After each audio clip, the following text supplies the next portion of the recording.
Bem-vindos a mais um Chá com o Cifu, e hoje, novamente, meu grande amigo aí, o Cifu Hudson, e o meu grande amigo também, o Cifu Álvaro.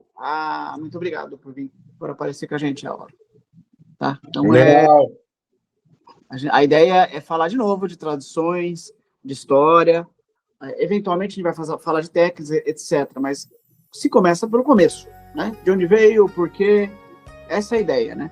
Então, o podcast passado, a gente contou a história do Cifu Hudson, o grão-mestre de Hongqi. Tudo isso ilustra o poder e a importância das tradições chinesas, porque Kung Fu é chinês, chinês segue as tradições. Então, eu acho que é interessante a gente saber também como você conheceu o seu mestre, como foi o processo de aceitação, teve pai si, não teve pai si. O que você quer falar, alguma coisa, Cifu Hudson? Queria inicialmente agradecer o convite novamente, né? O Álvaro também, de estar conosco, dividir um pouco das informações, da vivência, de tudo aquilo que ele está podendo ainda vivenciar com o mestre dele, né? Que está firme e forte aí, tomara que esteja entre nós. Então, é um prazer poder estar reunido com os senhores novamente. Valeu, gente. Para mim é uma honra estar com vocês aqui, né? Bom dia a todo mundo. E quero agradecer o convite, é uma honra estar aqui de coração, porque como a gente está mais afastado, né? Estou do lado do Nordeste, então não tenho muito contato com o pessoal. Então, para mim é uma honra ter ele conhecido também, o Hudson, né? Para mim é uma honra, já ter ouvido falar, o Peterson me falou muito bem de você, né? Como um grande arte marcial, um grande Cifu, e também um perseguidor das tradições, né? Teve com o seu mestre até colocar ele num bom lugar. E isso é honrado, né? O importante é a tradição, não é o legado. Como o mestre Peterson falou, a gente vem de linha chinesa, então conviver com eles é uma coisa muito transformadora, né? Com uma cultura muito diferente. Então a gente é enriquecido e grato, né? por receber isso. Então eu acredito e sei, né, o que você sentiu durante a sua vivência e também na hora de você levar seu mestre para outra vida, né? Sim. E como a gente falou no outro podcast, pai si é um contrato para a vida inteira e para as outras vidas. Entende? Não se vira as costas com o Cifu. Então, a nossa pergunta para vocês já me contou isso, mas eu não lembro muito bem. Tá legal ouvir de novo. Como é que você conheceu o seu mestre? Como é que ele começou a te ensinar? Como é que foi o processo? Porque o chinês, ele é resistente, né? Inicialmente. Na cultura, ele não sabe quem é você e o que você vai fazer com aquele conhecimento. Eu sempre quis aprender o Wing Chun, né? Por causa do Bruce Lee, os filmes antigos. Na minha época, né, como mais jovem, tinha aquele filme que passava na televisão, Faixa Preta, não sei se vocês lembram. De karatê. Passava na Globo à noite, geralmente era bem tarde. Era só filme chinês. Ah, tá. O quadro. Lembra? Aí aquilo ali foi o que me motivou, né? Desde de pequeno. E eu disse, um dia eu quero aprender igual esses discípulos, né? Sofrer bastante. Criava aquela ilusão do mestre que pegava era carrasco, muitas vezes não aceitava. E só depois que a pessoa ia aprender. Então, eu agradeço a Deus porque meu sonho de criança foi realizado. Sim, mas como se Deus? Como você encontrou seu mestre? Como você encontrou? Eu já tinha academia aqui de karatê, dava aula de karatê e defesa pessoal. E um aluno meu, ele era marceneiro. E ele ajeitava as mesas do restaurante do mestre. Aí uma vez chegou para mim, olha, aquele estilo que o senhor fala muito e quer treinar, eu sei onde tem. Eu digo, não, ele fez aqui perto. No restaurante que eu trabalho, lá eu vi aquele boneco de madeira que o senhor fala. Aí, caramba, 21, né?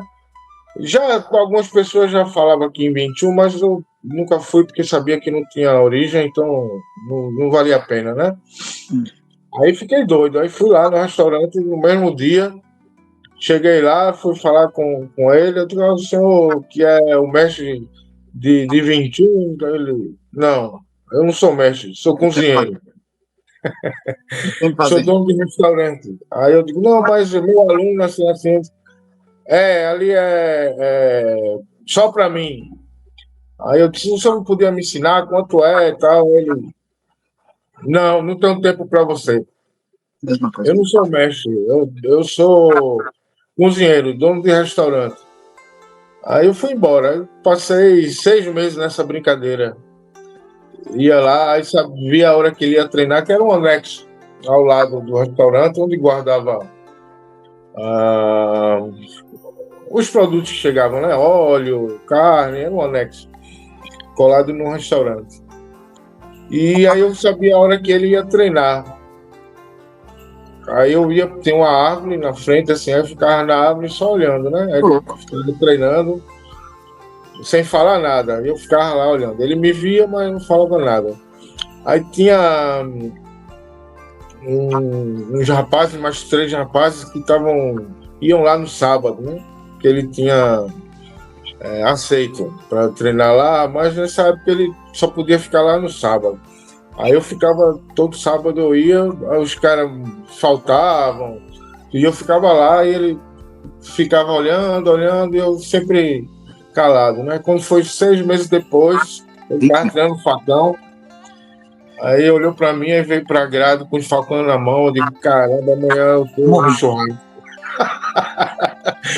Aí ele, o que é que você quer? Aí eu queria treinar, queria que o senhor me aceitasse para treinar. Aí ele ficou olhando, aí abriu a porta, entre. Aí eu entrei, já vão 20 anos, né? O pessoal, os outros começaram, já não treinavam, iam sábado, não ia outro, dava desculpa, aquelas coisas, né?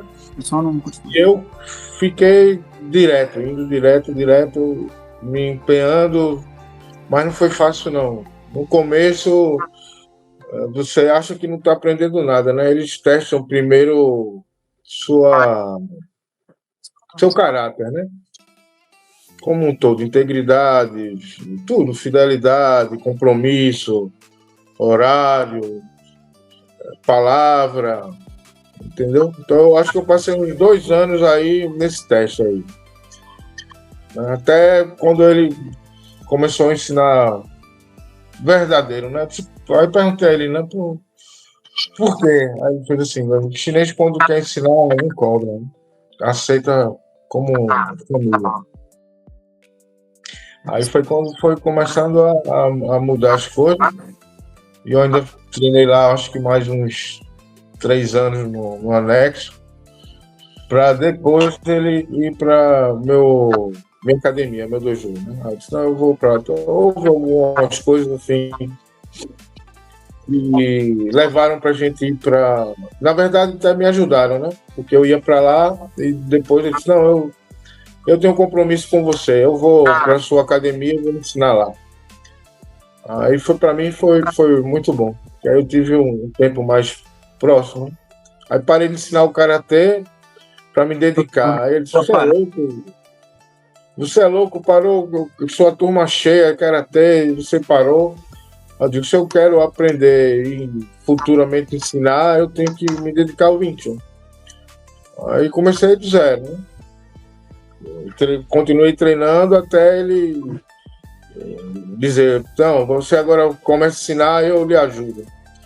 Mas foi muito difícil, né? Porque eles são muito fechados, até você ganhar confiança, tudo. Tem um ditado que fala, Lo Yuchi Male Yatkao Kimyang. O cavalo a gente conhece pela distância que ele consegue percorrer. As pessoas com o tempo. Com o tempo eu vou ver. Entende? Então, esses ditados cantoneses são legais, né? Meu mestre também demorou mais de 2 anos para me aceitar e falava que não sabia igualzinho. Você falou. A gente treinava no fundo do bar, né? Da pastelaria, também de vez em quando. Então é interessante essa coisa de testar. Kutsu foi diferente, né? Hudson, porque o Grão-Mestre Li Hong que dava aula, né? Abertamente. Ele já estava quando ele chegou aqui, ele se solidificou em território já lecionando, né? Então, a gente não passou por essa dificuldade. Mas ela existe, assim, uma situação velada. Porque, se fosse um iceberg, né? Dependendo do que você tem com o mestre, você tem aquela camada superficial ali. Aí, à medida que você vai tendo uma proximidade maior, você vai passando por alguns pontos que eles têm estabelecido previamente, aí você começa a ir para as camadas profundas, né? Então, muitas vezes você acha que você está tendo o acesso a todo o conhecimento, mas não. Ainda você está naquela parte superficial e só o tempo mesmo, e depois de ser provado, é que você vai conseguir ir para as camadas mais profundas, que é onde reside os fundamentos daquilo que você está fazendo. Né? Então, eu nunca falo assim, não, mas é uma enganação. Não é uma enganação, mas é algo superficial para que você adquira no futuro uma maestria, você vai ter que ir para as camadas mais profundas. E isso nem todo mundo chega, né? Isso é uma escolha do mestre. O mestre escolhe para quem ele vai se dedicar e qual o nível de profundidade que ele vai deixar você acessar sobre o conhecimento dele, né? Isso é pessoal, né? Pessoal, é interessante isso aí, porque as pessoas pensam assim, eu paguei meu, tchau, não te devo nada. Aí que se engana, né? Se a pessoa começa a agir dessa forma, o mestre dá uma segurada. Eu não ensinei. Agora, antes de começar a aula, a gente estava conversando, antes de começar o podcast, a gente estava conversando. Você perguntou, mas você ensina a parte do Haka? Eu tenho meu filho e mais 2 ou 3 alunos que eu estou ensinando a conta gota. Entende? E por quê? Porque não é para todo mundo. Os alunos estão por conhecer com o tempo, realmente confiar, a gente ensina. Mesmo porque eu também estou me lapidando, né? E se for Álvaro aí, me conta mais um pouquinho aí. O seu mestre, ele fala ele fala português mais ou menos, ou é aqueles... Meu mestre fala o essencial. Mas... Quem entende o português dele sou eu. Sou eu. Eu tive que aprender cantonês. Não falo fluentão, mas quebra um galho bom. Ele não teve paciência de me ensinar, não. Eu pedi, ele disse que eu era burro. Você é muito burro para falar chinês. É melhor só aprender a lutar mesmo. Que maldade. Você é muito burro. Não dá para aprender chinês. Eu digo, tá bom, tá certo. Mas aí a língua não peguei, porque ele não teve paciência de me ensinar. Inclusive, assim, de pai, como eu chamo ele de pai, né? Isso eu pai, acho como chama isso aqui? Eu digo, esse movimento, como você chama isso? Cotovelo, então, cantoneira, né? Eu digo, é quase parecido. O Wing Chun, até os nomes, eles são diferentes de outros estilos do sul ou do norte, que às vezes fazem aquela poesia pro nome do movimento. Até o Wing Chun procura ser prático, correto, Cifuzo? Uma coisa interessante, assim, ó, o período que eu tive na China treinando com o meu segundo, eu sou uma pessoa que pergunta muito, né? Eu gosto de perguntar, gosto de saber o fundamento. E aí, muitas técnicas eu perguntava, como chama essa técnica? Aí ele falava, como chama essa técnica? Aí ele falava. Aí, algumas vezes ele falava, olha, nem tudo tem nome, tá? Você tá achando que tudo tem nome, não é assim, não. Nem tudo tem nome. E mesmo assim, você vai ver técnicas que não tem um nome, mas tem um apelido. Por exemplo, o nosso soco, nós chamamos ele de Chechoi. Aí fala, Chechoi, mas tipo assim, esse é um nome? Não, as escolas de Wing Chun usam outra nomenclatura. A nossa escola tem um apelido no soco, então é Chechoi. Por quê? Che quer dizer puxar, Choi é soco. Então tá fazendo uma analogia a um soco que puxa. Porque no nosso entendimento, a força não está na mão que vai, mas sim na mão que vem. Quanto mais força eu puxar a mão da frente, mais poder vai entrar a mão de trás. Né? Então, isso é um antagonismo, né? Que vai criar o sincronismo, que as forças opostas vão gerar o poder para onde você quer. Então, nós chamamos o soco de Chechoi, porque já é um apelido que eles utilizam lá, de falar, vamos treinar no soco que puxa. Então, na sua mente, né, como chinês, você, a hora que escuta Chechoi, é o soco que puxa, então tem que puxar. E não simplesmente a mão de trás que vai para frente, não. A mão da frente puxa para para impulsionar de trás. É o mesmo princípio de pedalar, né? Bicicleta. Então, ele falou assim, ó, além das técnicas, muitas não terem nome, são utilizadas apelidos que te leva a visualizar o objetivo dela, né? Interessante isso, que tem coisa que eu gosto muito de nomenclatura, né? E às vezes eu explico para o aluno, por exemplo, o próprio ideograma Choi, se eu me lembro corretamente, esse aqui. Choi é algo como um martelo. Você faz isso com o martelo, né? Se acelera, então o soco, mesma coisa. O próprio ideograma Chun, que é punho, tá? Ele é composto de sal, que é o braço, e a parte de cima. O Kyun era usado para medir peso. E virou soco. Então é interessante essa coisa do apelido, bate bem. O próprio Yachichong Choi pode ser chamado Yachichong Kyun, Yatsol, Chi, letra, Chong para frente, Kyun, soco, ou Choi, porrada. Choi. Como é que seu mestre chama o nome? Choi. Só martelado. Resumiu. É interessante que teve uma publicação que nós estávamos falando sobre Fantansal. Só que eu não tenho, né, habilidade nem na escrita e nem na fala chinês, então assim, pronúncias, né, são tons diferentes. Mas quando eu aprendi Fantansal, que é um tansal que ele vem de cima para baixo, o Sifu falou que fan quer dizer pedir, como se você estivesse pedindo alguma coisa. Então, fan quer dizer isso, pedir. Então é um tansal que pede, você faz um movimento como se você estivesse pedindo alguma coisa. Ele ainda falou assim, como uma criancinha pede algo, dinheirinho, a criancinha pede um dinheirinho, coloca a mão, né? Então, eu observo que essas relações de nomenclatura, que muito me interessa também, mas na verdade está muito relacionado com a linguística, né? Que nem você pega a capoeira, rabo de arraia, a bênção. Então, olha que interessante sobre a bênção, né? A bênção, salvo engano, é aquele chute frontal que vai em direção à boca, de baixo para cima ali, né? O chute da capoeira. E eu lembro que, quando fala bênção, eu sou de uma geração em que quando eu chegava na casa dos meus avós, a gente beijava as mãos dos avós, né? Pedia bênção. Então, para mim, é muito claro essa situação. E eu lembro que uma vez, eu levei meu filho na casa do meu avô, e eu falei assim pra ele, ó, não esquece de pedir a bênção. Ele era bem pequeno. E aí ele pegou e falou assim, o que é isso, pai? Aí eu falei, ai caramba, eu esqueci de ensinar pra ele, né, o que é essa situação. Aí peguei, expliquei pra ele o que era bênção, o significado, e que ele teria que beijar a mão do biso dele. Então, quer dizer, as coisas com o tempo elas vão se perdendo. Por exemplo, meu filho já não tinha esse conhecimento, porque eu acabei negligenciando por falta de costume, e o nome não ficou claro, mas se fala para mim, assim, o chute da capoeira, bênção, para mim fica claro, porque eu sei qual que é o movimento, qual que é o propósito daquilo. Então, para o chinês, é que nem o meu tio falava, para o chinês é tudo muito comum, porque é do cotidiano dele. Agora, para a gente, pode ser meio mágico, meio místico, mas é um movimento... Mas uma coisa simples. Ou seja, o que foi dito é que não está certo ou errado essa ou essa família. Tem coisas que passam por geração e tem todas, tem coisas que cada um chama como quer, que nem tinha nome. Exato. Né? Sabe uma coisa interessante também? Por exemplo, quando eu fui treinar a primeira vez na China, a hora que terminou o Xiulun-Tao, eu sempre fui ensinado a terminar o Xiulun-Tao, terminar o Changqiu, 3 socos, né? Então, a hora que terminou o Xiulun-Tao, a galera, em vez de bater 3 socos na aula coletiva, os caras deram uma rajada assim de vários socos. Aí eu fiquei olhando, né, cara? Eu sou muito pragmático com relação a essas coisas. Fiquei olhando, falei, não, eu tô errado, né? Porque todo mundo fez dezenas de socos, eu fiz 3.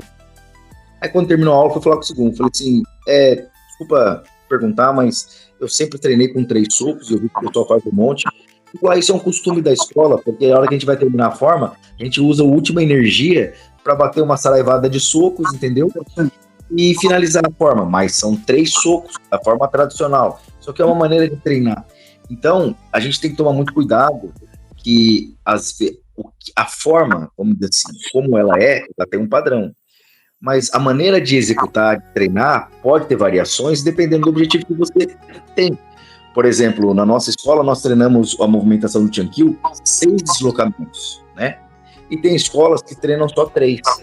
Mas a origem dessa situação, desses deslocamentos, foi a mudança de espaço da escola de né? Então, a escola, segundo consta, quando o Ip Man ensinava, ele falava, são 6 movimentações, né, de tranquilo ali.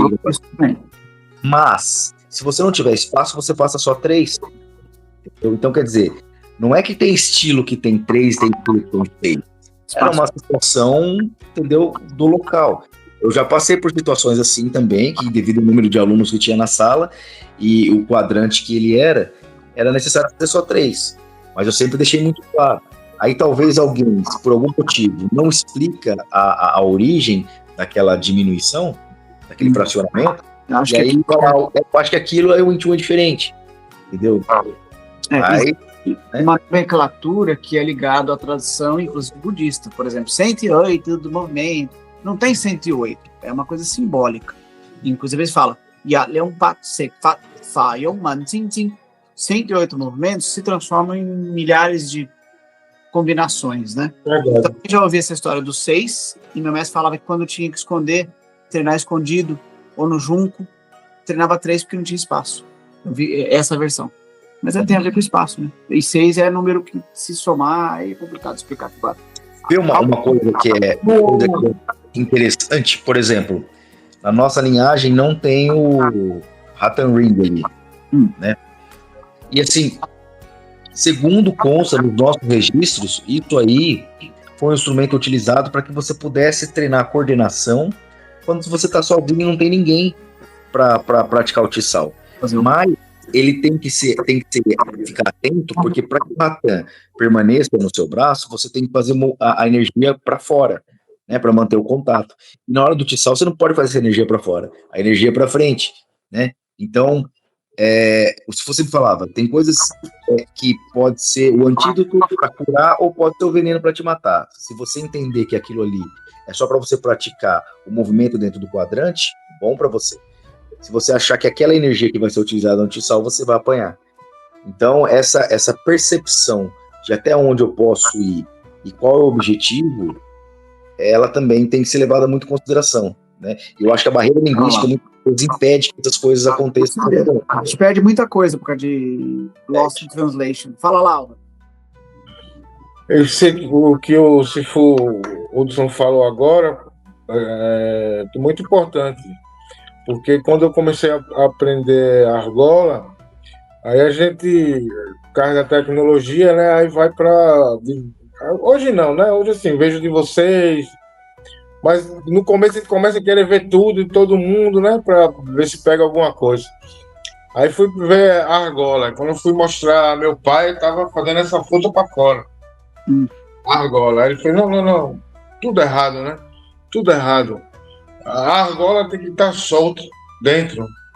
Senão, como você vai fazer costa de tartaruga? Você fala, salquei, chamar... Ou peneira. Até o Shogar usa, né? Eles botam a peneira nas costas para fechar a postura. Se você faz para fora...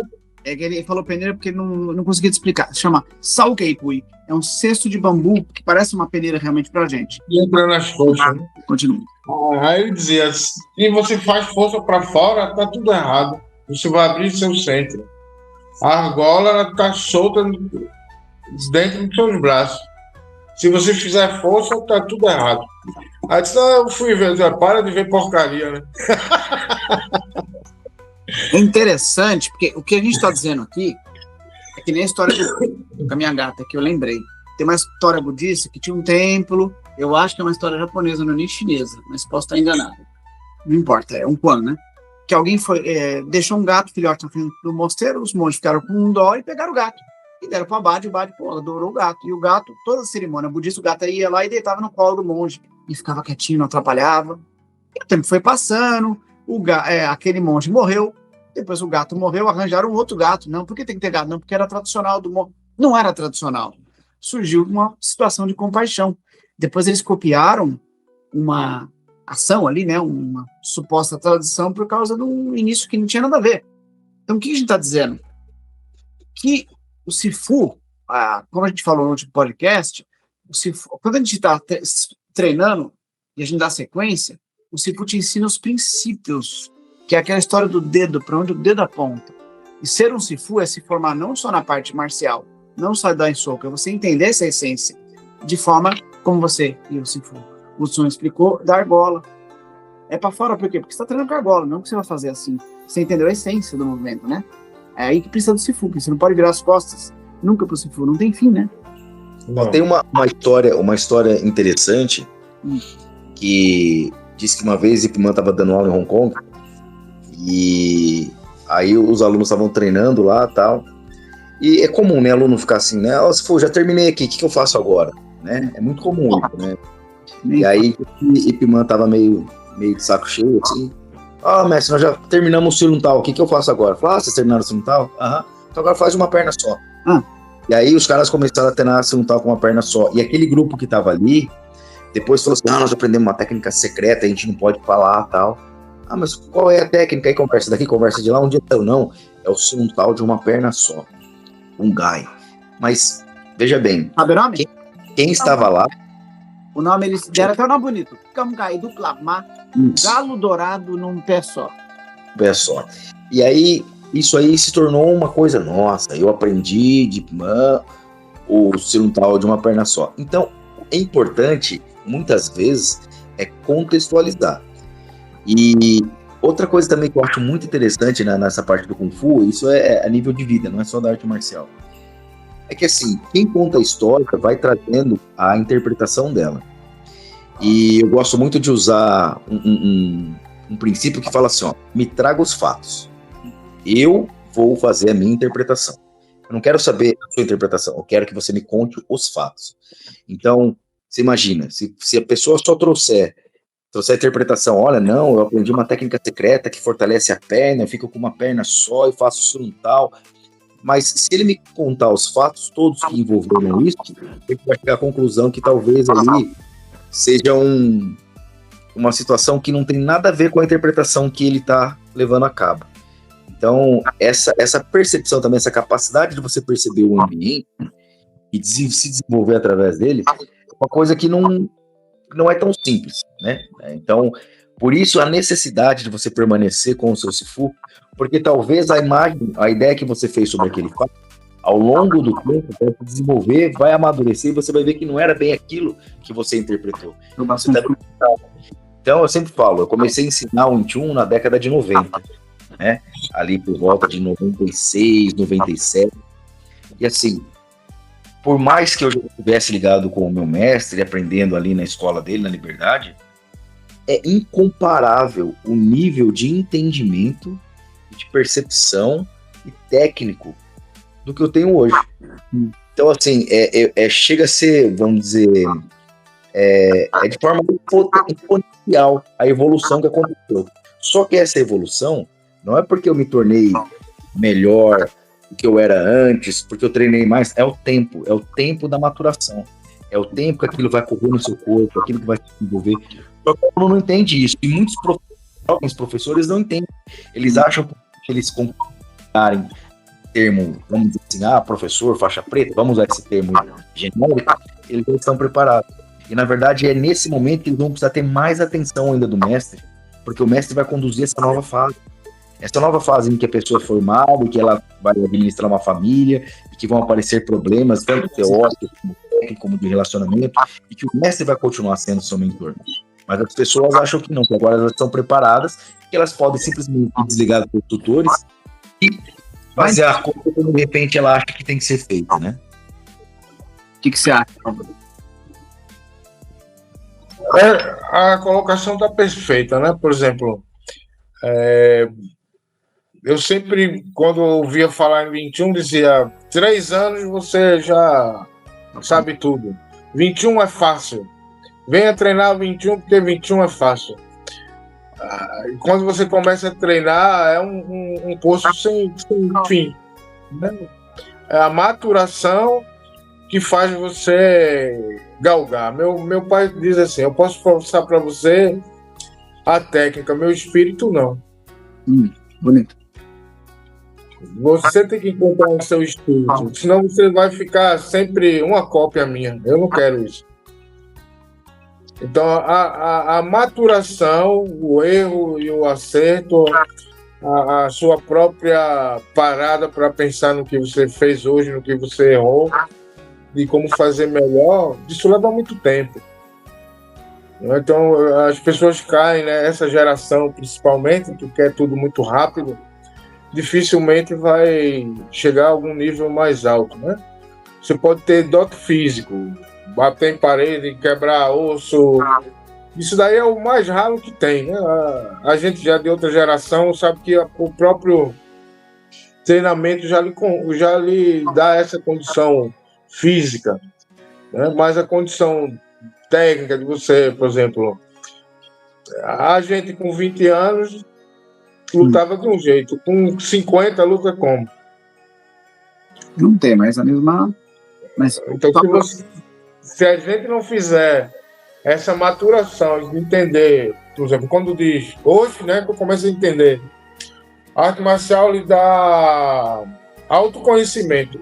Então, se você não consegue entender que hoje você não tem mais um chute alto, não tem a mesma velocidade, ou o que seja, e de todas as técnicas que você treinou, vão saber quais as ferramentas do seu corpo hoje e o seu entendimento consegue adaptar para realmente uma defesa ou para que você continue na prática, você perdeu tempo, porque não houve o suprassumo, entendeu?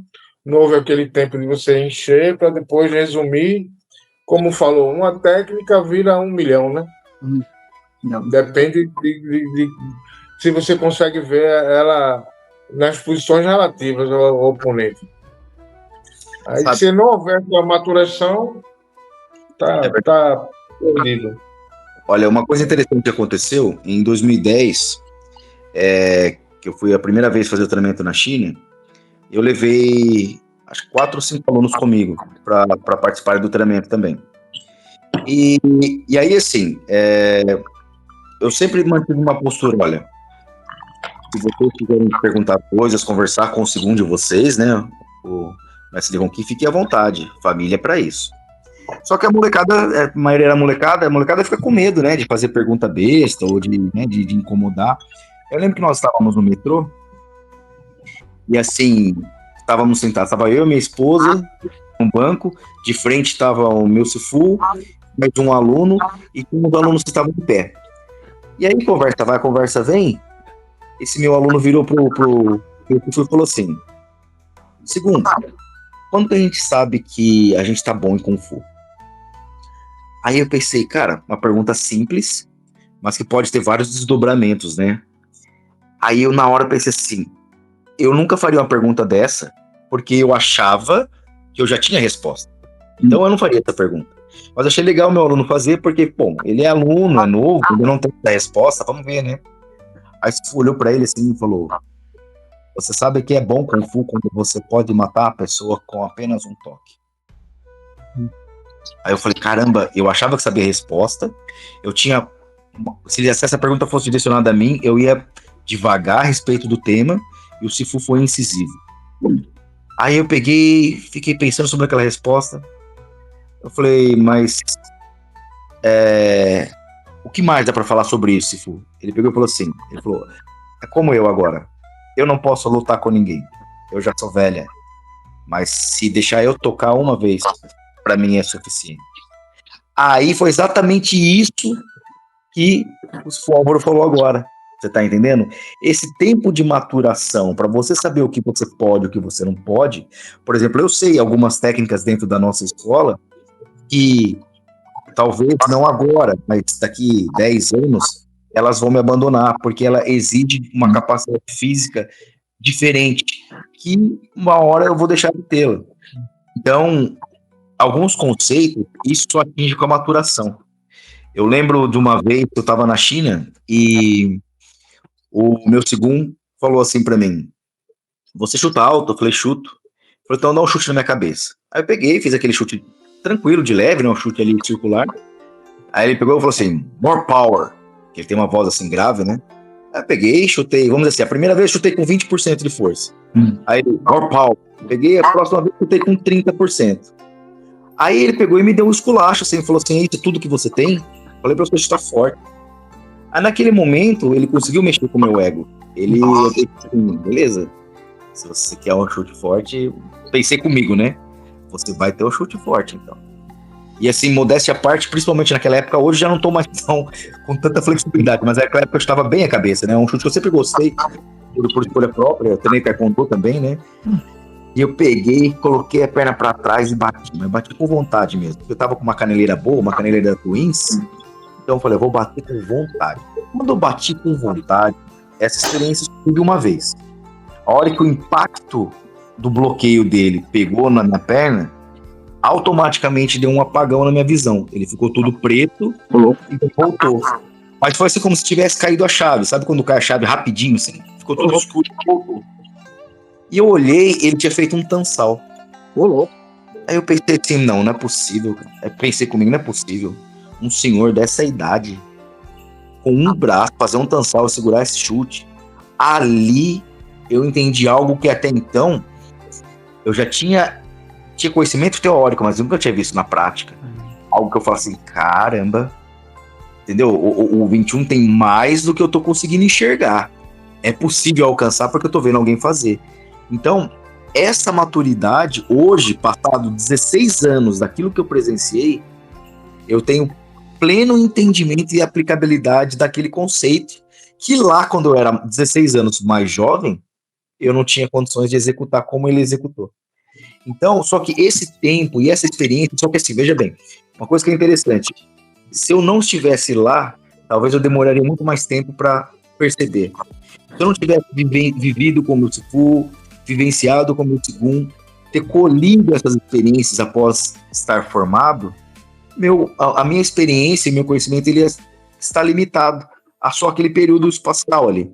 Então, essa percepção que as pessoas não têm, elas acham que a partir do momento que elas colocam supostamente uma faixa preta na cintura, pronto, elas já estão prontas, já estão preparadas. Não estão. Tem que continuar humilde, né? Começa. Só que isso parece conversinha feita, né? Frase feita, não. O aprendizado, o desenvolvimento começa a partir da faixa preta. Realmente, começa a partir dali, porque aí você vai ter tido acesso às ferramentas necessárias para você se desenvolver. Até então você está adquirindo conhecimento, adquirindo ferramenta. Agora você vai precisar lapidar essas ferramentas e a proximidade com o seu mestre é de vital importância. Eu, infelizmente, não tenho mais o meu mestre comigo, mas se eu tivesse, até hoje estaria sob a supervisão dele. Até o fim, como foi, se prolongaria no tempo. Não muda, mas as pessoas não, elas acham que elas já são autossuficientes. Né? Depois que nós conversamos, eu dei uma olhada nos vídeos do Sifu Álvaro. Quão bonito, cara. Ele tá ali com o mestre dele no ambiente, aquela relação continuidade. Ele não podia muito bem bater no peito e falar, não, agora eu sou isso, eu sou aquilo, não preciso mais do meu mestre. Como não precisamos? E ainda que, se porventura vier a não precisar, onde fica a relação de mestre e discípulo? Onde fica toda a família Kung Fu que se fala tanto? É o mais importante. Eu não estava falando até agora, né, Álvaro? Eu gosto do Álvaro, falando informalmente aqui, que é um cara que nunca me criticou, sempre foi humilde, nunca se impôs e sempre respeitou o mestre dele. E isso é uma coisa que eu admiro em qualquer pessoa. Bota qualquer diferença de lado. O cara respeitou o mestre, está seguindo tradição, para mim tem tudo. Fala um pouquinho da sua experiência, Álvaro. A gente estava conversando um pouquinho antes de começar, que eu falei eu lutar com uma pessoa mais jovem, do Muay Thai, não interessa. Só que aquela coisa, meu mestre falava, e aqui eu sei, um soco, uma morte. Então, onde você encaixa tudo isso aí? Ó? Esse conceito, né, para mim, está em todas as artes marciais. Por exemplo, como minha experiência maior chinesa e japonesa, o meu mestre japonês já dizia isso. E quem sabe? Que aqui sai. Um golpe é uma vida. Um saque da espada é uma vida. Ou seja, a gente pode desferir 1000 socos, mas sempre cada um é a mesma visão. Um ataque, uma vida. Um ataque, uma vida. É que o meu pai fala a mesma coisa, né? Você, por exemplo, se o seu 21 não acabar em 3 movimentos, você é muito ruim. Ainda lhe dá 3 chances, né? Porque depois que eu vejo o Dimark, né? Que eu pego a parte de Dimark, Então, os 3 socos, para mim, já tem outra visão. Já vai em lugares que é para, no terceiro, fechar. Entendeu? Os 3 socos hoje, para mim, já tem os pontos do Dimar. Ou seja, se o 21 acabar em 3 movimentos, é fraco. A gente estuda na minha escola de Timai, de acordo com toda a teoria da medicina chinesa, etc. Teve alguns alunos que saíram e se formaram, não terminaram essa parte. E tudo isso aí é essência, faz parte do conhecimento. A gente tem que dar sequência, né? É aprendizado infinito. É infinito. Por exemplo, quando eu estava acho que uns 7, 8 anos atrás, aí eu senti o 21 dele melhorou, ficou mais fechado, mais fluido, mais... Aí eu perguntei a ele, pai, o senhor mudou? Não. Aí ele fez, não, eu não parei. Que legal, bonito. Aí eu disse, quando eu estou correndo atrás do senhor e nunca chego, eu fiz, porque eu não corro. Eu faço isso há mais de 50 anos. Você faz em quanto tempo? Que idade tem seu mestre? Agora está com 76. Quase a mesma idade do meu mestre. O mestre tem 77, 78. De 76 anos ele fez agora. Interessante, Hudson, que o mestre dele também aprendeu algum haka, algum chogaku. E eu vejo isso, alguns elementos no 21 do Álvaro. A Hong Kong, ali de 60, era um caldeirão. O pessoal meio que treinava um e outro, dava uma misturada. É meio comum isso aí. Ele dizia, quando eu pergunto, ele disse assim, Hong Kong, aqui vocês jogam bola na rua. Naquela época, a gente se juntava, cada um do seu estilo, ia treinar e lutar. Então, acabava agregando, né? Alguma coisa, e aprendendo, porque o papo deles não era futebol, era Kung Fu, né? Faz muito sentido, porque o meu mestre fala que quando eles estavam no período de gravação, que eles eram jovens, ali naquela época que ele fez aquele filme que ele já essa câmera de Shaolin, ou Sujo, então eles comumente eles treinavam em tudo quanto é lugar. Ó, tem um mestre ali que tá ensinando tal estilo, tal, ele é muito bom. Eles iam lá e treinavam também, né? Então, eu sempre confundo o nome, acho que Gordon Liu. Era pai, o pai dele é mestre Hungar, Gordon Liu também é mestre Hungar, né? Então, diz que era muito comum eles terminarem as filmagens e treinar lá com o pai dele, ou treinar com outra pessoa, mas não é exatamente esse conceito de futebol, eu não tinha me atentado a isso. Legal, porque o que acontece? Quando você, na minha época de moleque, a gente ia fazer as peladas, ia jogar nos campinhos de vila, ou jogar na rua, você sempre aprendia um drible diferente, com um moleque diferente, uma jogada, uma estratégia, e isso ia ser acoplando ao seu repertório. Então, essa questão do Kung Fu é muito natural. Então, às vezes, o pessoal fala assim, mas o Kung Fu do fulano é misturado, mas o que é puro? O que realmente, efetivamente, é puro? Talvez, se você falar o que é puro, é só aquilo na nascente ali, ó. Saiu da monja, vamos imaginar que isso seja uma história real.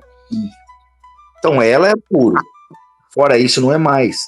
É que nesses dias eu tava vendo uma peça pro meu carro, fui conversar com um aluno meu que é mecânico, falei assim, você consegue achar peça original tal coisa? Ele falou, peça original só existe no carro quando sai da fábrica. Eu falei, como assim? Ele falou, o resto são peças genuínas. Peça original é aquilo que está no carro. As peças que você compra na mesma fábrica são peças genuínas. Então, o que acontece?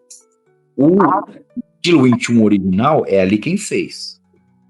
O resto vem sofrendo influência dos praticantes e é necessário que assim seja, dos mestres e tudo mais, para ele ter se tornado o que ele se tornou hoje. E se ele parar de sofrer as mutações, não é criar coisas novas, mas novos insights dentro daquilo que já existe, ele vai morrer.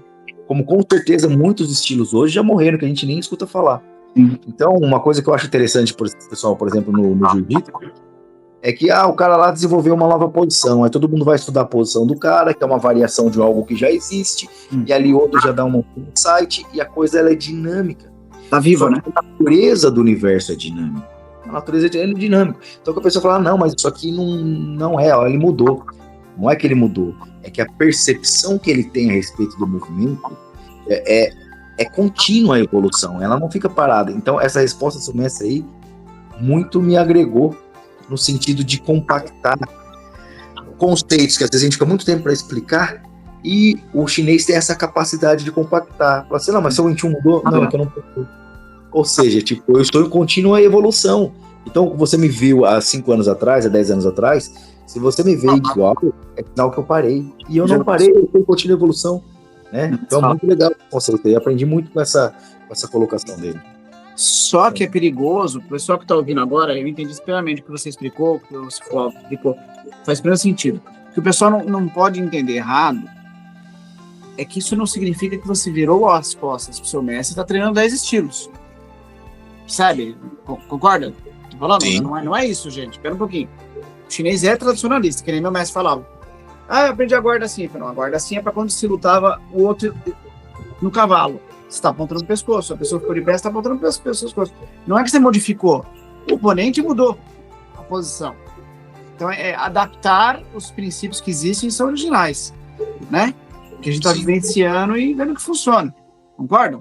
Sim. Em relação a diferença de como eu vejo hoje o pessoal fazer essa associação é porque não consegue entender, por exemplo, como o Wilson falou, faixa preta, para mim, faixa preta, né, agora é que você está começando a entender mais fundo. Porque esse tempo, por exemplo, eu levei 10 anos para pegar a minha faixa preta. Então, são 10 anos você em cima de uma fundamentação, um embasamento, para que você possa colocar uma estrutura. Então, hoje você vai dar aula, o que acontece? O cara aí chega, eu sou de tal estilo e tal. Tá bom, faz a base. A pessoa não sabe nem a base, ou seja, o quadrilátero. O pé mais para cá, o pé mais para ali, o quadril mais dentro ou mais fora, isso tudo é uma diferença. Aí você agora vai aprender um salto. Se você não aprendeu o que é estabilidade, o que é centro de gravidade, como você vai saltar bem? Quando você falou sobre a questão de um pé, treinamento de um pé, meu pai diz assim, esse treinamento é bom porque você tem que entender que quando você está mudando de posição, você está com o pé fixo, o outro não. Então, se você for tocado no meio dessa transição e você não tem a firmeza de aguentar seu corpo num pé só, como você vai segurar a estrutura? E lá na China, eu treinei com o mestre Li Hang, que foi aluno direto de Wong Sung Leung. Então a gente treinava muito. Eu cheguei a vomitar, porque eu ficava botando o pé embaixo, em cima, e dali fazer o oriental, depois soco, pedia para sair no banheiro, eu vomitava e voltava. Então, basicamente, a educação física, não sei como foi lá a sua experiência, se for, Hudson. Mas físico mesmo, de estar abdominal, não, tudo era treino direcionado, ou seja, o que chama, eu uso muito isso da minha escola, tanto para a parte de defesa pessoal, ou como um 21. Exercícios funcionais. Funcionais para quê? Aquele exercício vai me facilitar ou vai aprimorar qual posicionamento, qual golpe, qual defesa. Entendeu? Então, eu vejo essa diferença muito grande aqui. O pessoal dá uma ênfase muito no dote físico. Quanto mais massa muscular, quanto mais... Né? E a gente que vem dessa linha chinesa, e a gente já treinou na China, você chega lá, os velhinhos dão show. Verdade. E é tudo estrutura mecânica, física, matemática, fisiologia, onde você bate, como bate, onde bate, como diz, deixa só eu tocar. Né? Aplicado, né? O negócio é construído para ser aplicado. Uma vez eu estava falando de quebramento com meu mestre fala, besteira. A minha linhagem, a gente é rápido e tem os dedos duros. Eu bato com uma força bem grande no dedo. Aí meu discípulo estava sentado conversando comigo e pôs as duas mãos assim e levantou o corpo inteiro assim, ó, com a ponta do dedo. Aí eu fiquei assim, né? Hoje eu consigo fazer morrendo, mas eu consigo. Daí ele fala, pum, bateu. E a químia aceita. A estrutura é diferente, né? Quer dizer, ele não fez o exercício para... A mão dele é muito parecida com a minha, pra falar a verdade. A mão do meu mestre. Bem parecida comigo. Aqui, etc. Então, ontem eu falei com meu filho. O pessoal fala que Kung Fu não funciona. Mas quantas pessoas em Kung Fu atual que você vê que realmente condicionam, né? Se for Hudson, treino com pneu. Você é louco, né? Palma de ferro. Então, bate a mão. Não tem luvinha, não tem faixa para segurar a mão.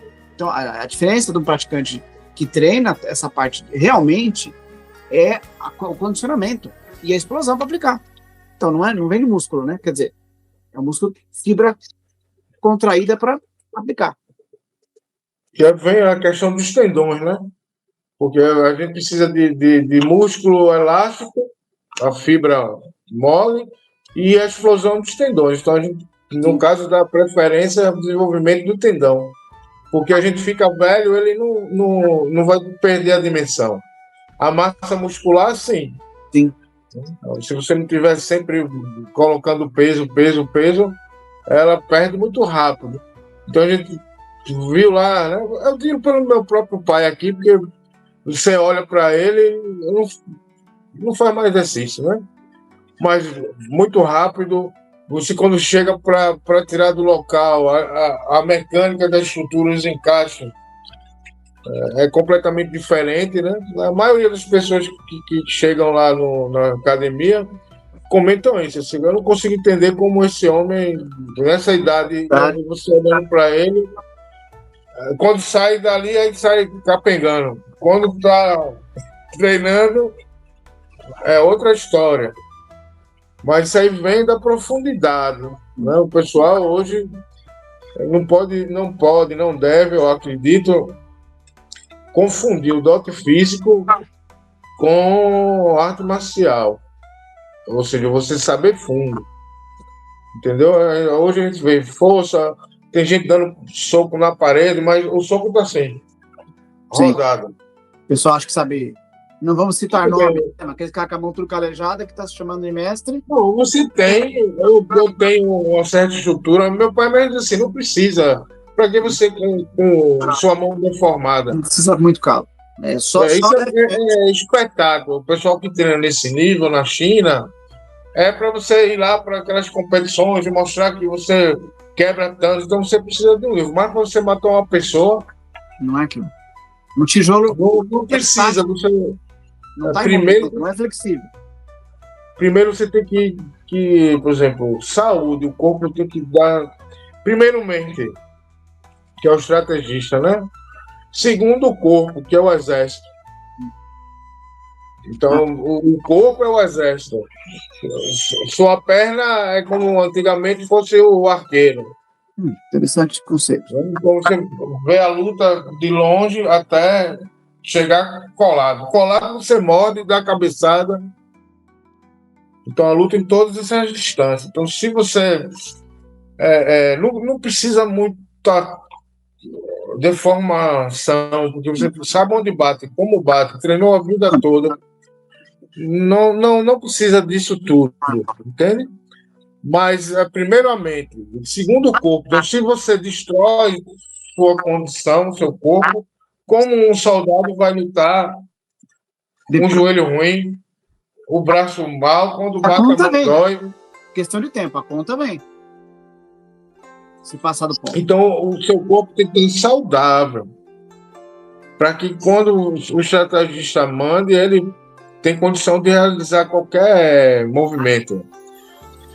E a técnica é justamente isso: matemática, física, fisiologia, mecânica do movimento. Sim. Então é o triângulo. Ele me... Pode falar. Ele me fez uma pergunta quando a gente estava treinando, né? Logo no começo. Quem vem primeiro? Mente, corpo ou técnica? E como era pequeno, que era, não, né? Continuo. Só um então minuto, você pensava que eu era aguerrido, ir para cima. Eu sempre treinei assim, né? Porque senão os caras passavam por cima. Aí eu dizia, não, primeiro técnico, força, depois mente. Eu disse, não, você está errado. Primeiramente, porque ele é o estrategista. Segundo, o corpo saudável, saúde. Então, tudo que você fizer tem que promover um corpo forte, saudável e não doente. Senão você não consegue fazer qualquer movimento que precisa. E terceiro, a técnica, que aí são ângulos. O cotovelo aqui é uma coisa, o cotovelo aqui é outra. 3 graus para cá, 3 graus para lá, 130 para frente, 90, tudo isso vai dar diferença. Entendeu? Aí hoje eu agreguei, né? Esse é um pensamento meu. Aí, porque ele diz assim, isso é as bases do triângulo. Você ganha e perde, você vai ser forçado por um desses padrões, né? Um desses pilares. A mente, você sabe muito, é muito forte, mas chega um King Kong e você, já perdeu. Então, sua mente é fraca. Né? Então, você é forçado por esses 3. Então, eu me perguntava, aí a linha central, que a gente estuda, né? Isso já é meu, né? Eu nunca perguntei a ele. Né? Então, a linha central, para mim, depois dos anos todos, né? Treinando, é o poder da adaptação. Porque se a sobrevivência é, por exemplo, os dinossauros morreram porque chegou o meteoro e morreu, sobreviveu quem? A topeira. Mas por que a topeira sobreviveu e o dinossauro não? Tempo. Então ela se adaptou mais rápido. Ela foi para debaixo da terra, começou a comer raiz, então ela conseguiu uma solução mais rápido para o problema que os dinossauros não tiveram, né? Esse tempo para mudar. Então, hoje, para mim, a linha central é o seu poder de se adaptar mais rápido ao adversário.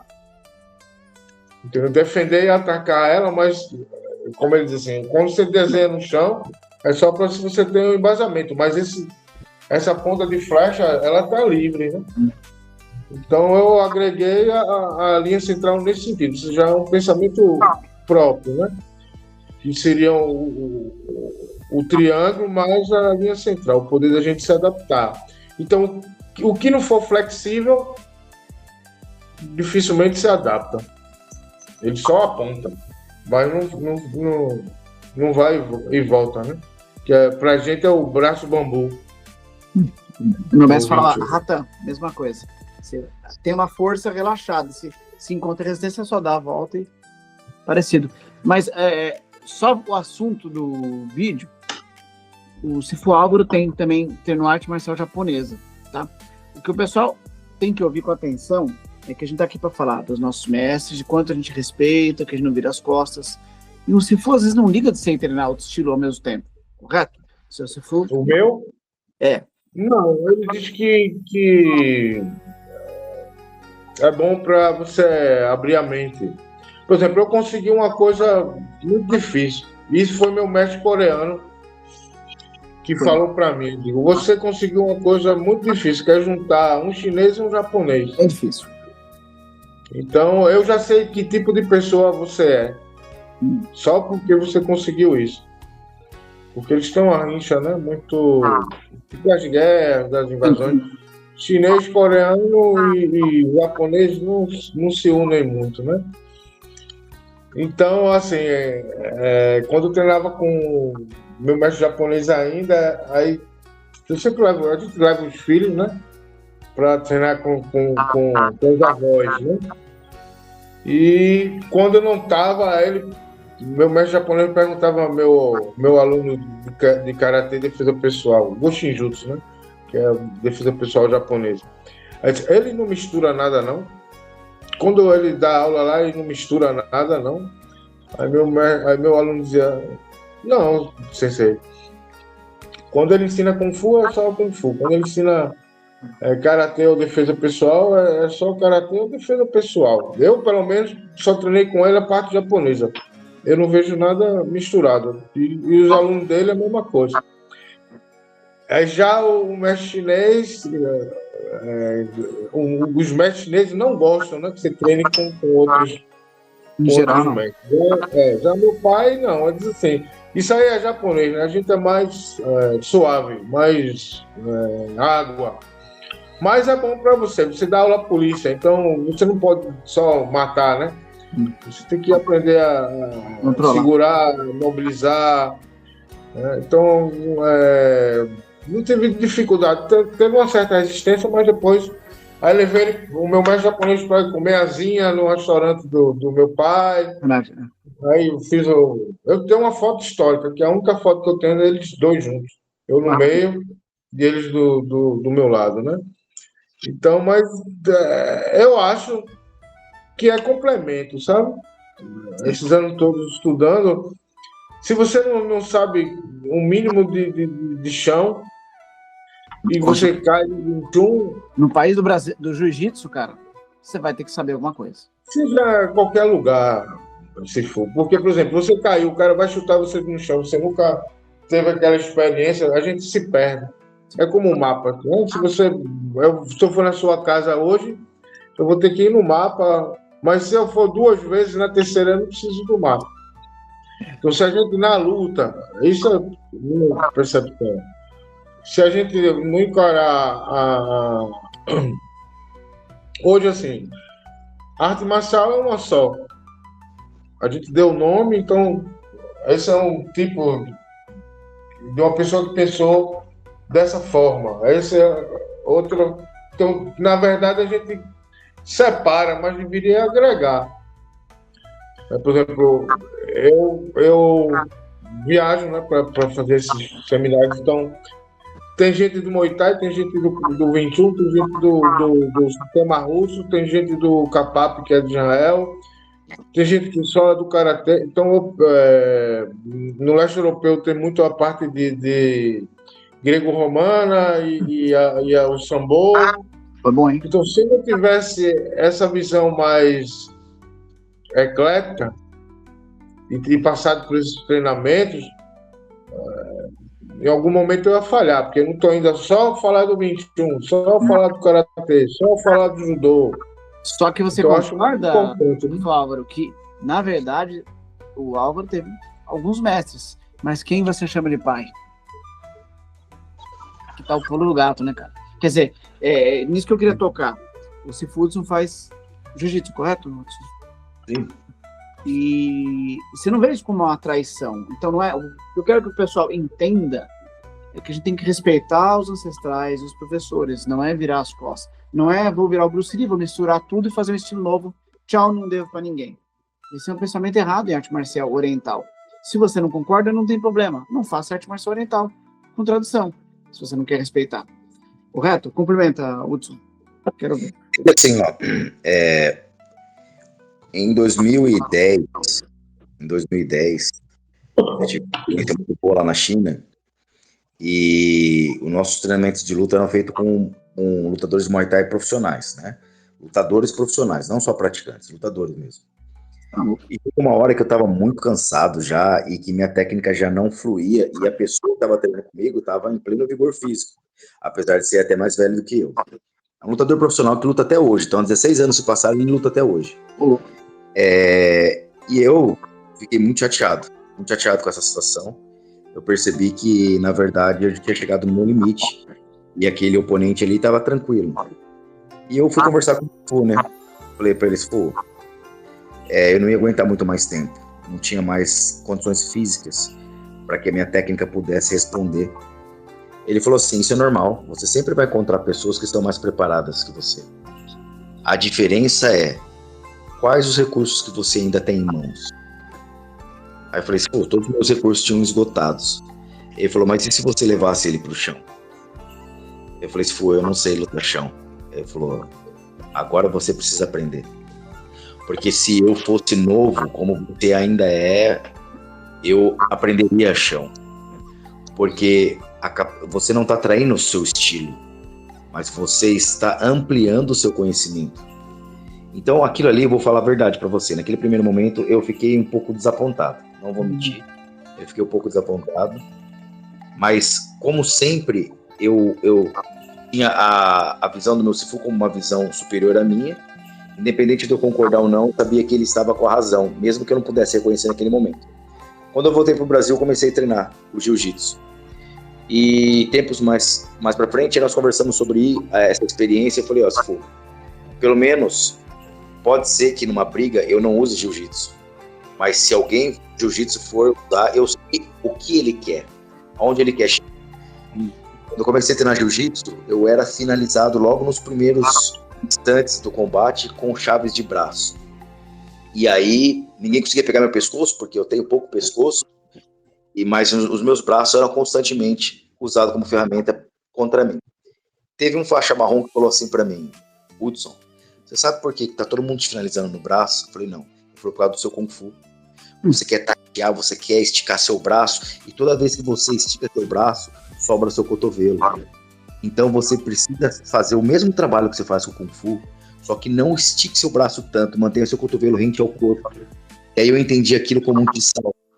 E a partir daquele momento, eu já criei uma nova barreira. Então, assim, as lutas começaram a ficar amarradas, e meu professor falava assim, ó, você precisa se soltar, porque ninguém te finaliza, você também não finaliza ninguém, mas você tá amarrando a luta. Eu entendi o que ele quis dizer, mas para mim fazia parte do meu aprendizado, porque até então eu era só finalizado. Então, a partir do momento que eu deixei de ser finalizado, para mim foi uma conquista. Pô, não estou sendo mais massacrado. O próximo passo é começar a finalizar os meus oponentes. Então, essa visão que o meu Sifu deixou foi espetacular, porque realmente, com os lutadores que estavam praticando lá, se fosse uma situação de vida ou morte, e eu levasse para o chão, eles não saberiam como agir, porque eles ainda estão fechados naquele conceito de estilo único. Então, isso me levou a passar por essa situação, me levou a dar uma credibilidade para essa ampliação de conhecimentos. Porque uma coisa que eu sempre falava assim, ó, Wing Chun, se o cara te atacou, você se cobriu, contra-atacou, e o cara continua em pé, começou uma nova luta. Então você pode lutar com uma pessoa só, durante, sei lá, 2, 3 minutos, e ter uma centena de batalhas ali. Então não é... Você pode ter lutado contra 100 pessoas num mesmo oponente, porque toda vez que vocês têm um embate, se você não finaliza, você não executa ali o término do combate, reiniciou uma nova. Então, quando eu tive essa percepção, não tive essa percepção, quando ele me falou e eu pude enxergar através da visão que ele me deixou, eu falei, tá.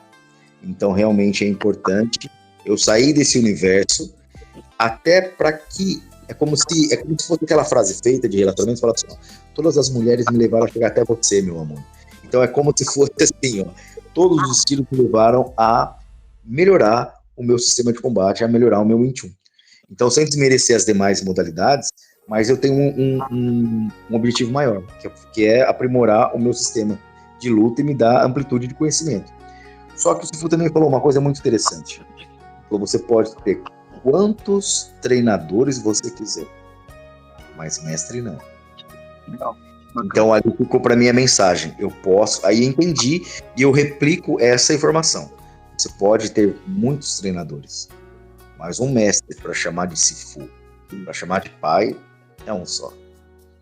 Então eu sigo esse pensamento. Né? Eu sei que quando eu fui para a prova, eu falei, mas posso treinar? Né? Ele falava, Kim Goi, Chi Noi. Olhe, você vai olhar para fora para entender mais o estilo que está dentro. Vou te cortar. Entendi, faz pleno sentido o que você falou, bacana. É legal que a história uma complementa a outra. E às vezes a pessoa tem um ponto de vista que você não tinha pensado. Isso é legal. Sim. E nem por isso a gente está traindo o nosso estilo. Eu já veio profissional de jiu-jitsu aqui, de um ex-aluno trazer para me desafiar, o rapaz era campeão, sei lá o quê, não consegui me levar pro chão. Aí eu deitei no chão, ele olhou pra cara do professor dele, que era professor dele, deu risada, tipo, já era. O cara veio fazer as coisas, eu parava no pescoço, tirava a mão, continuava. Parava no outro, tirava a mão, continuava. Foi fazer um armlock, peguei o dedo dele e fiz isso aqui, ó. Aí soltou. Tipo, não vale, não, mano, meu vale, eu já tinha arrebentado. Entende? Então, a gente não tá falando que um é melhor que o outro. São jogos diferentes. Um é o esporte, o outro é a defesa pessoal.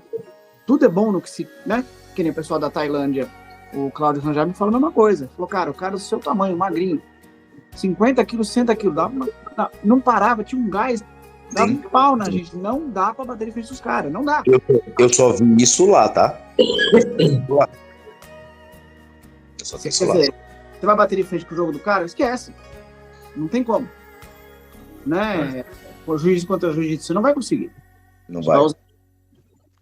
por exemplo, quando fui para a China, meu pai me levou para estudar, eu treinava com a família, em casa, né, com ele, de manhã cedinho. Depois eu ia para treinar com o Sifuli à noite.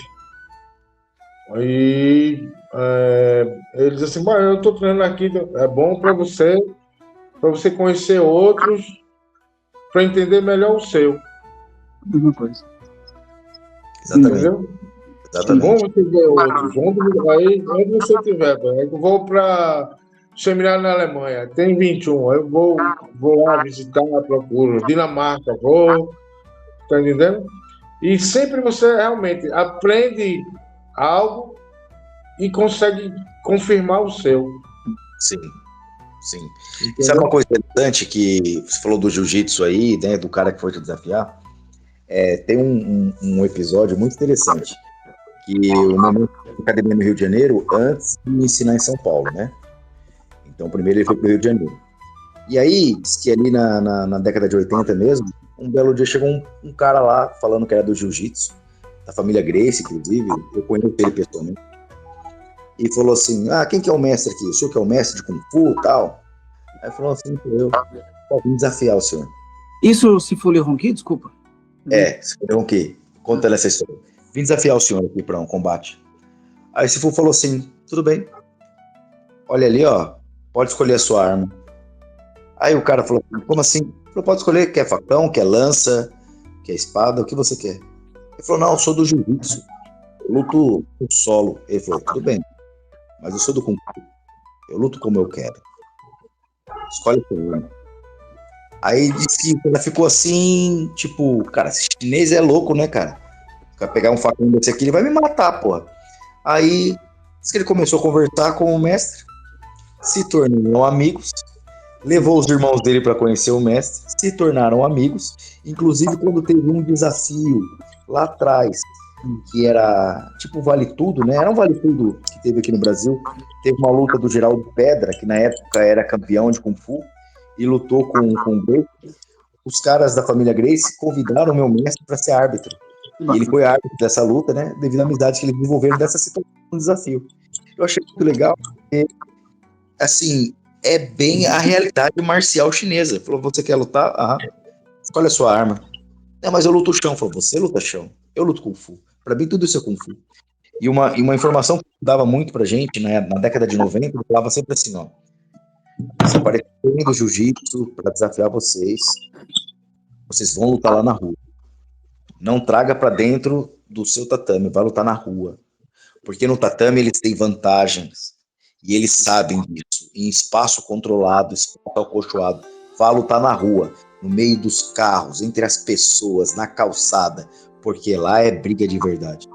Então, eu que tive a oportunidade de trabalhar um período razoável da minha vida como segurança, a gente sabia que quando a briga ia lá fora, a dimensão era outra. A briga dentro do estabelecimento tem uma limitação e favorece algum tipo de procedimento. Quando é lá fora, eu tive a oportunidade de presenciar uma luta lá fora, uma briga, em que o cara levou o outro pro chão, e na hora do pega pra capar lá, o cara que provavelmente fazia algum estilo de luta de solo, estava com a cabeça prensada contra o asfalto, em algum momento o oponente dele esfregou a cara dele no chão, e ele perdeu um pedaço da orelha e um pedaço da bochecha de ralar a cara no asfalto. Então, assim, ali só veio massificar aquilo que o meu Sifu tinha falado: desafiou, chama pra fora. Nada de tatame, nada de ambiente controlado. Só que o meu Sifu ainda foi mais interessante, que ele falou assim: escolhe a sua arma. Então, o Sifu, mas é loucura, né? Ele falou: não, porque em Hong Kong, quando nós éramos adolescentes, nós brigávamos muito com faca. Então eu sempre levava 2 facas, porque a hora que a gente ia brigar, se o cara não tinha faca, eu dava uma pra ele. Ele falava: não tenho faca, mas eu tenho, né? Então, são experiências que às vezes a gente não precisa passar, mas se alguém conseguir transmitir, né, com o mínimo de inteligência, a gente consegue absorver e carregar para nossa vida, né? Na verdade, hoje, com o conhecimento que eu tenho de Wing Chun, que não é muito, mas é razoável, com a conversa que nós tivemos hoje, eu aprendi muito mais sobre o Wing Chun do que nos últimos, 6 meses, 1 ano de prática. por essa troca de experiência, esse feedback, ele vem colocando alguns acentos em algumas palavras que ainda estavam sem... Você achava que, de repente, faltava algum sentido, faltava uma entonação. E uma conversa como essa, com pessoas que realmente conhecem a arte marcial, vai trazendo sentido a coisas que você achava que tinha uma única observação. Mas você começa a ver que existe uma larga camada de reflexo dentro daquela verdade que você acha que ela é vazia, né? A interdependência dos fenômenos. Tudo depende de tudo, todos estamos ligados. Por isso é importante o ideograma que é pessoa e dois. Então, é humanidade, né? Essa troca. A gente tem que melhorar como ser humano. Se a arte marcial só está levando você para campeonatos, para violência, para se impor, você está oposto da evolução, né? Como ser humano. Porque o Álvaro mora no Nordeste. Em qualquer lugar acontece isso, tem acontecido bastante de tudo. Mas no Nordeste, a peixeira canta, cara. Não tem bom de MMA, não tem nada disso. Né? É complicado. Então, aqui é complicado. Não tem essa ali. A gente tem que viver no mundo real. A gente tem que ser sincero com a gente mesmo. Aproveitando esse gancho que você falou aí, eu fui dar um seminário no Maranhão. Né? E assim, sem brincadeira, Maranhão, se você fizer a região que eu estava, se você fizer um comparativo, cara, parece filme chinês antigamente, porque os caras estavam andando na rua livremente, normal, assim, com facão na cintura. É normal. Talvez seja instrumento de trabalho dele, mas ao mesmo tempo vai servir de defesa pessoal. Eu presenciei com um aluno, o Alisson, provavelmente ele vai ver o nosso podcast aqui, é um tenente da Polícia Militar lá. Nós estávamos treinando quando ele foi chamado para uma ocorrência ali, e uma velha, uma senhora com o facão na mão, dando pancada em dois. Então, assim, e aí?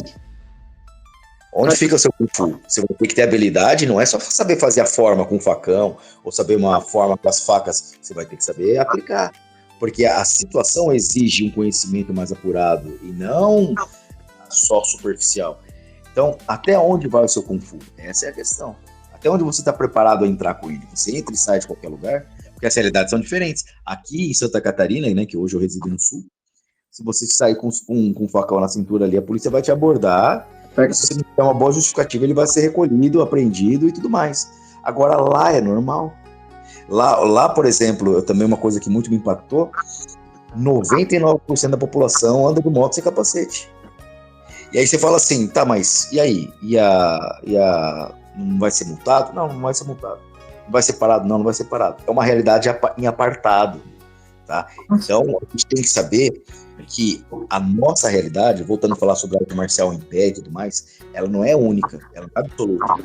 Tem outras coisas. Por exemplo, eu pratico arnis, o Peterson também é versado em arnis. Se você acha que algum agressor que vem em nossa direção vai nos encontrar desarmados? Eu ando com faca. Eu lembro que tem um ditado no arnis que fala assim: se eu posso lutar armado, por que eu vou lutar desarmado? Quer dizer, ele sempre vai ter alguma coisa. É um kubo, é uma carambite, é uma piquete de dedo, uma butterfly. Sempre alguma coisa vai estar à disposição de um praticante de arnis, de silate. E aí? Se você só treina chão, ou se você só treina striker em pé, será que você está preparado para todas as situações que você pode sofrer no dia a dia? Nunca sabe quem é um praticante de arte marcial. Ele fala, os praticantes de arte marcial mais educados e refinados são os mais perigosos, porque você nunca imagina a surpresa que vai te encontrar. Diferente, não, nada contra, mas diferente de um cara muito forte, ou com a orelha toda amassada, a mão toda calejada, você já espera encontrar uma pedreira. Uma pessoa com um hábito ali, com gestos simples, educados, sutis, você nem imagina o que aquela pessoa pode esconder. Pode ser um praticante de uma arte marcial extremamente letal e que faz uso de caneta para esquartejar uma pessoa. Fácil matar alguém com uma coisa. A carne é mole, né? A carne é muito mole. Se for outros estavam falando essa questão de armas, né, e até improviso.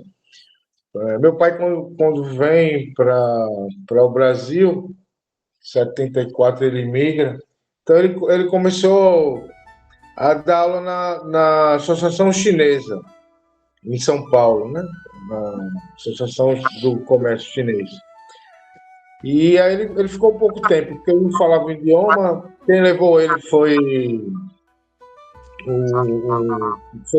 começou a treinar com ele, que era o filho do patrão dele, tio Lui, que eu chamo de tio, porque foi o primeiro, é tio Lui. E aí ele começou a ensinar, né? Então, naquela época, a Bruce Lee estava em alta, a 21 estava em alta. E aí ia lá os caras lá, né? Para ver, não, tô treinando 21 com um chinês. Então, sempre teve essa questão, né? De rincha. Ele em São Paulo lutou muito por causa disso.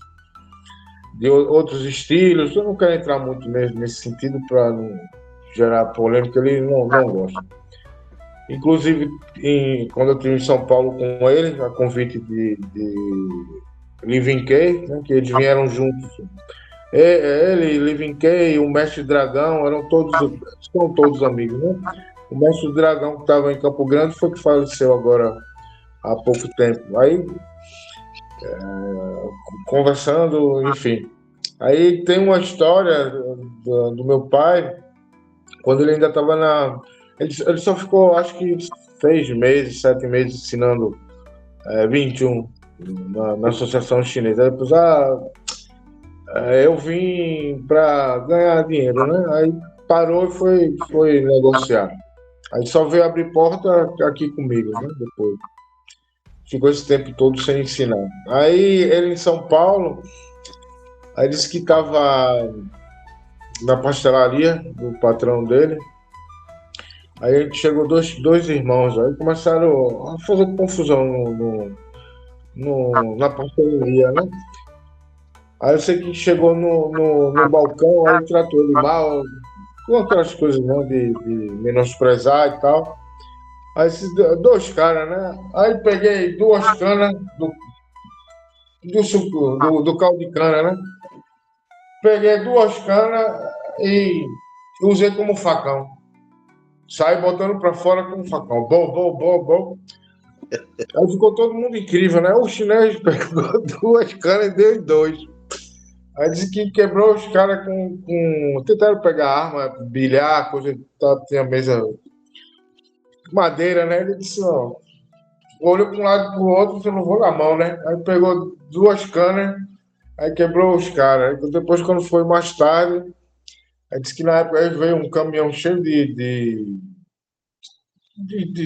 soldado, eu não lembro se o cara era militar, acho que os caras eram militares, não sei se era da aeronáutica, veio um bocado de cara para prender ele, né? Só que eles não prendem, ele tem que levar para a delegacia. Aí foi, disse que se entregou. Aí quando chega na delegacia, aí o delegado era japonês. Aí disse, mas rapaz, vocês dois não têm vergonha não de apanhar desse chinesinho. Vocês dois ficam presos, vai embora chinês.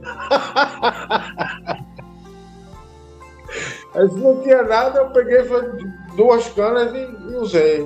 Né? Então, o que vale, por exemplo, é você adaptar, né? Aquela questão de adaptação, de como você se adapta ao momento. Então, quanto mais recursos, mais fácil você adapta. Ou seja, os 5 elementos, né? Tem que ter muito discernimento, né, também, porque hoje em dia é aquela coisa, você bate no cara, o cara volta depois armado, volta com 5. Às vezes é muito estratégia. Digo isso todo dia. De vez em quando eu tenho que ir buscar na delegacia. Porque os caras querem beber, comer, depois não querem pagar, ainda olha para eles, esse velho, né? Aí quer bater nele. Aí ele já quebra logo o nariz do camarada, acabou a luta, vai para a delegacia, tô aqui preso, né? Aí lá vai eu. Aí quando chega lá, não, ele é idoso. O cara bebe, come tudo, quer bater ainda no... Aí abre, que vem a lei do idoso, né? Mas ele tem uma coisa muito interessante, assim, que eu tenho para passar para vocês, porque ele já lutou pela própria vida, né? Então ele diz assim, na hora você não pode ter pena, não pode pensar, você tem sua cabeça tem que ser altamente defesa pessoal, defender sua vida. Eu não sei se o Hudson sabe, né, da história. que tentaram assaltar ele, foram 3 assaltantes. Na verdade, ele veio para cá porque fizeram isso com um amigo dele chinês. Aí a esposa do amigo dele chinês aqui aí entrou em contato com ele em São Paulo. Aí disse, olha, mataram seu que eles chamam como primo, né? Mataram seu primo, não é de sangue, mas vieram juntos, tinham uma relação. Aí ele veio, arrendou o restaurante dela e ficou dando dinheiro para a família. Ele ficou trabalhando, tirava a parte dele e dava o dinheiro à família para eles se formarem, né? Aí, inclusive, ele já devolveu, tem o dele, né? Ele cumpriu a promessa aqui. Eu acho que fizeram alguma promessa quando vieram. E ele cumpriu, né? Até eles crescerem, ele ficou lá. Então foram fazer a mesma coisa com ele. Esse amigo dele, quando chegou em casa, os caras chegaram e botaram a arma em cima. Na hora de abrir a porta, aí mataram ele, né? Esse amigo dele. E ele foi fazer a mesma coisa. Ele morava num prédio. Um chegou até ele, botou a arma na cabeça. Outro ficou vindo na escada. E o outro estava de apoio, que era o que ia sair no carro de fuga, né? Aí o cara botou o revólver na cabeça dele, ele tem aquela chavezinha que tem uma corrente que fica na calça, né? Pendurada. Aí ele se botou assim, aí disse, não, o dinheiro tá aqui, né? Pode levar, meu dinheiro tá aqui. Aí o cara disse, não, eu quero entrar. Porque o chinês aí disse, tem dinheiro dentro de casa, tal, comerciante, né? Aí a filhinha dele era pequenininha, aí ele disse, se eu abrir aqui e esses caras entrarem, eu tô morto, né? Vai pegar minha esposa, minha filha, acabou, eu não posso fazer mais nada, né? Eu morro aqui, mas eles não vão entrar, porque se disparar, vai chamar atenção.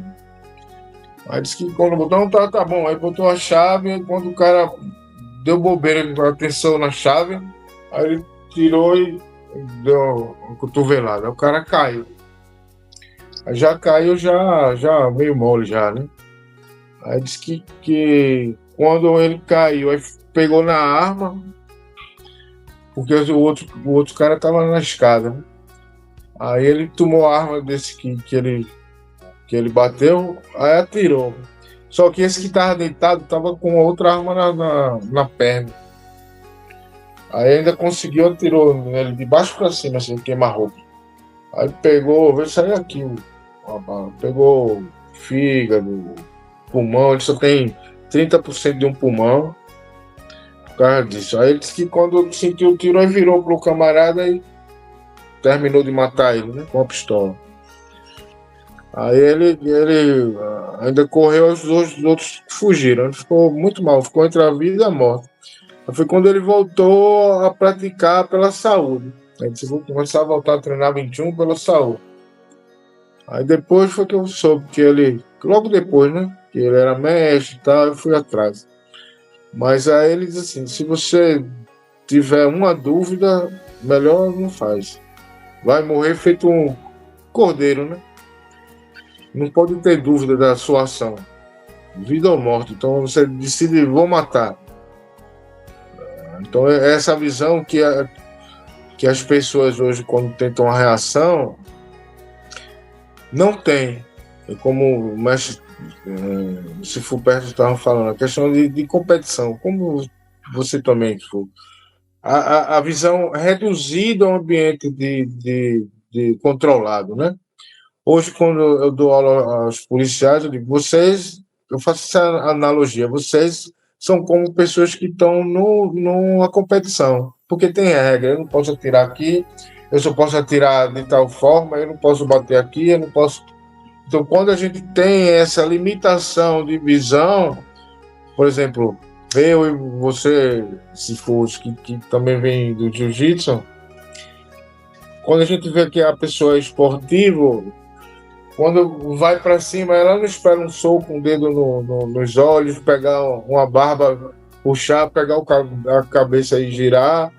né? Então, se a gente não tiver essa visão da luta real fora as regras, dificilmente se pega um adversário duro que a gente não se prepara para coisa fraca, né? Se você esperar algo que é mais fraco que você, não adianta, né? Já está resolvido. Então, essa pessoa, com certeza, ela vai levar muita vantagem. Sim. A gente tem que ter uma visão como a caixa, né? Então, Exatamente. tem que ampliar um pouco aí, essa questão de como estão tratando a diferença. A arte tradicional é aquela que tem um embasamento marcial, né? E o esporte já está dizendo, esporte de contato, esporte de luta, mas como defesa pessoal, se não trocar a visão, fica complicado para o sistema de rua mesmo, né? Como é a rua, né? A veracidade da rua, né? Eu acho que a gente não tá. A mensagem foi passada, foi muito boa. A gente não tá incentivando ninguém a reagir, não é isso, né? A gente tá falando de arte marcial real, defesa pessoal, esporte, e sintetizou bem as histórias. Foi muito legal, tá? Inclusive, o Sifu Álvaro, se um dia quiser chamar seu Sifu, não sei, eu conheço o chinês não gosta de exposição desse tipo, mas de repente posso ajudar com a língua um pouco, seria bacana também. Né? A história de todo mundo foi boa. O Sifutsu já tomou umas facadinhas também, né? Já, pelas costas, né? Já pensou que perigo? Já tentaram me esfaquear, eu bati, soltou a faca, saí correndo. Tudo é muito legal, mas pode salvar a vida da gente, mas mais importante, sintetizando toda a história, gente, ser fiel ao Sifu, seguir tradições, tem que funcionar para defesa pessoal, mas tem que ter, meu mestre falava, marcial, energia, ou seja, saúde, e fato, que é a metáfora para a realidade. Tem que melhorar minha vida, tem que espalhar uma boa mensagem. Tá? Então, eu agradeço a sua presença, Álvaro. Hudson, muito obrigado pelo apoio, como sempre, nosso co-apresentador aí. E a gente vai seguindo com novos convidados e com novos temas. Tá bom? Mais uma vez, obrigado pelo convite, foi muito legal. Além de uma honra, foi uma imensa alegria, né? Com certeza. Estar com vocês aqui e conhecer, poder bater esse papo com o Sifu Hudson, ter essa visão de outras experiências, né? E como os três, né, vem falando, sempre honrar seu mestre. Mais importante. Meu pai diz assim, uma vez eu perguntei a ele, por que o senhor demorou tanto para me ensinar? Aí ele olhou para mim e disse, me responda uma coisa, você é muito rico, vai sair contando dólar no meio da rua? Boa noite. Esse é meu tesouro. Eu não vou dar para qualquer pessoa. Isso corrobora, Hudson, aquilo que a gente falou na outra vez. Lembrei. É o tesouro qual você não pode pôr um valor. Meu mestre falava isso. Falava, não vou te cobrar, porque tem dito em chinês, né? Cipó Samsung, que é o tesouro. Cipó Samsung é transmissão autêntica, né? E o outro que é o tesouro, né? Que não se pode nomear um valor. Isso não é seu, ele falou, isso não é meu, isso não é seu, isso é um bem da humanidade. A gente é só a porta. Transmissor, né? Mas vamos transmitir para as pessoas certas, que queiram respeitar as traduções. É isso que eu busco hoje em dia. Não busco número, eu busco qualidade. Eu dou aula, vocês dão aula. Quando chegam para treinar comigo, só para finalizar, eu sempre digo, todos eles que começam, seu dinheiro vale até aqui. Eu vivo da arte, mas eu não prostituo a arte, eu não vendo a arte. Eu vivo da arte. Daqui, desse limite para cima, se você merece como pessoa ou não. Bacana. Se você quer treinar, a porta está aberta. Se não quiser, pode ir embora também. Bacana. Mas a gente faz esse contrato agora. O seu dinheiro vale só até aqui. Isso é o legado. Mocatipal. Mocatipal. Um tesouro qual não se pode nomear um preço. Tá bom, gente. Muito obrigado. Bom dia. Obrigado a todos. Álvaro. Rodrigo, obrigado também, viu, meu irmão? Bem? Um abraço para você e continue aí treinando, dando porrada.